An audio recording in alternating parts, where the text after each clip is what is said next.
아니 뭐 이건 개인적인 생각이라기보다 그냥 항상 그랬듯이 뭐 그렇다는 건데, 그 뿌린 대로 거둔다라는 얘기 있잖아. 과연 이게 정말 그럴까 아닐까 하는 주제로 오늘 하루 좀 때워보려고. 아니 다름이 아니라 주말에 부모님 집에 좀 다녀왔다가 어제 동생이 나 버스 한 대까지 데려다 주는데 이런 얘기를 하더라고. 참고로 작년에 우리 집에 어떤 사기꾼 한 마리가 꼬여가지고 지금 소송 중이라고 하는데, 근데 이 새끼가 처음에는 잘못했다고 막 빌었다 했다가 지금은 또 거꾸로 맞소송을 걸었다네. 그래가지고 어제 동생이 이런 말을 하더라고. 하루만 무법지대였으면 좋겠다고. 그럼 그 새끼 어쩌고 저쩌고 막 험한 표현들을 하는 거야. 아무래도 그 새끼한테 열받았던 게 좀 거친 표현으로 나왔던 거겠지. 그래가지고 나는 이런 말을 했던 거지. 아휴 어차피 뿌린 대로 거둘 텐데 뭔 소리 하고 있냐 이렇게. 근데 나 같은 경우에는 이 뿌린 대로 거둔다라는 말을 좀 다르게 받아들이는 게 있거든. 분명 확실히 뿌린 대로 거둔다라고는 생각해. 아니 생각이 뭐야, 거의 뭐 절대적 진리라 보기도 하지. 근데 문제가 뭐냐, 먹인 그 당사자가 거두는 게 아니라 안타깝게도 다른 놈이 거둔다라는 게 문제인 거지. 뭐 가장 가깝게는 그놈 자식이나 손자쯤 되겠지. 난 이렇게 뿌린 대로 거둔다를 좀 시간차를 두고서, 아니 시간차라기보다 세월, 세대 차이를 두고서 이렇게 일어날 수 있다고 생각하거든. 물론 당사자가 거둘 때도 있겠지. 근데 안타깝게도 보통은 안 그러는 것 같아서. 이건 뭐 알다시피 학창시절만 생각해봐도 답이 나오잖아. 일명 양아치 새끼들이랑 찐따 새끼들만 따져보자고. 누가 인생의 승리자야? 누구긴 뻔히 사이즈가 나오잖아. 한번 찐따는 평생 나처럼 찌질거리면서 이렇게 사는 거고, 그리고 일명 양아치 새끼들은 오히려 과거의 잘못을 발판 삼아 더 잘 치고 나가게 되지. 물론 예외도 있고 둘 다 병신이긴 하지만, 근데 아무튼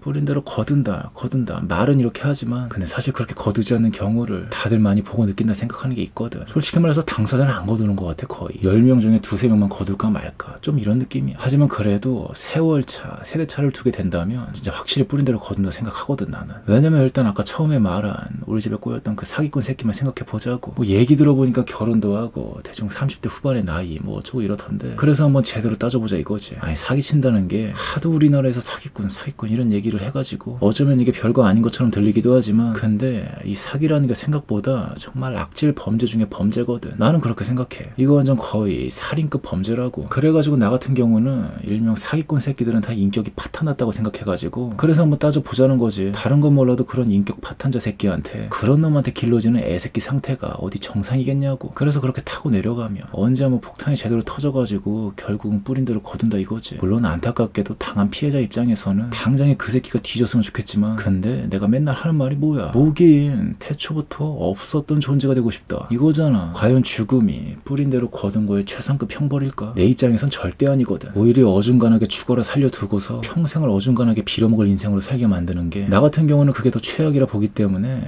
결코 죽음이 최상급 형벌이 아니야. 그래서 그 사기꾼 새끼가 자식 농사 망쳐서 앞으로 남은 평생을 자식으로 인해 고통받는 삶이, 이게 어떻게 보면 죽음보다 더 고통이 아닐까, 이렇게 생각하는 게 있다는 거지. 하지만 안타깝게도 이것도 사실 가능성이 좀 그래. 뭐 최소 2대를 넘어 손자 때 이 정도까지 타고 내려가야죠. 나는 대충 이 정도 사이즈까지는 염두에 두는 것 같은데, 근데 이것도 말로는 이렇게 말하지, 만약 내가 직접적 피해자가 됐다면 어땠을까? 이것도 한번 생각해 보자면, 그럼 이렇게 남의 일 마냥 이런 얘기 태평하게 씹으릴 수 있었을까? 있기는 개뿔. 그저 내 한계점까지 넘는 영역을 안 건들길 바랄 뿐. 왜냐하면 내가 또 과몰입 망상 중이잖아. 나 생각보다 상상 같은 거 살벌하게 한다고. 그래서 가끔씩 내 한계를 넘는 시련을 심심할 때마다 상상 속에서 나한테 테스트를 해볼 때가 있는데, 근데 그때마다 나는 언제나 괴물이 되더라고. 그래가지고 시험에 빠지지 않고 악에서 구해달라는 그 주기도문의 마지막 기도 부분이 있잖아. 그게 유일한 나의 희망인 것 같기도 하고. 근데 사실 사기도 욕심 많이 안 부리고 그냥 적당히 정도의 길을 걷는다면 뭐 당할 일도 없는 것 같기도 해서, 어떻게 보면 거기서 삐끗한 걸 거두는 게 사기인 것 같기도 하고. 그래가지고 먼저 시험에 빠지지 않아야지. 애초에 똥파리가 꼬일 똥판에 얼씬도 하면 안 되는 거지. 예전에 다녔던 교회에서 설교 때 이런 얘기를 한 게 기억이 나는데, 이게 시간이 꽤 지났는데도 아직까지 기억 속에 남아있는 거 보면 꽤 인상적이었던 말인 것 같아. 고깃집에 가면 고기 냄새가 옷에 밴다고. 좀 전에 아는 형이랑 머리도 자를 겸 삼계탕 좀 먹고 왔는데, 여기는 옷에 냄새가 안 밴다고. 물론 약간 날 수도 있겠지만,